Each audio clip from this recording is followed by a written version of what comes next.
Hi friends, இங்கே பாருங்கள். இந்த இலையில ஏதோ ஒரு பூச்சியா இல்லை அணிலா யாருன்னே தெரில சாப்பிட்டுடுறாங்க. எல்லா செடியிலையும் இப்படி தான் சாப்பிட்டுறாங்க.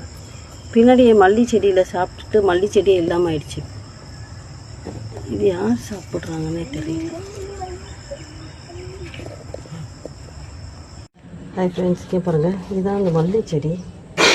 இது பாருங்கள், பச்சை இருக்குது. ஃபுல்லாக இலையே சாப்பிட்டுட்டாங்க. யாருன்னே தெரில. கொஞ்சம் கொஞ்சமாக சாப்பிட்டு இலையே இல்லாமல் பண்ணிட்டாங்க. இதெல்லாம் கூட அப்படி தான். ஃபுல்லாக இலையே சாப்பிட்டுட்டாங்க. எல்லா இலையும் உங்களுக்கு பார்த்தா தெரியுது. இலையை ஃபுல்லாக சாப்பிட்டு வச்சுருக்காங்க. அப்படியே இந்த மல்லி செடி இப்போ இல்லாமல் போச்சுக்கிட்டேன். இந்த மல்லி சீசனில் கொஞ்சம் நிறைய பூ பூக்கும். ஒரு 20 பூக்கு மேலேயே பூக்கும்.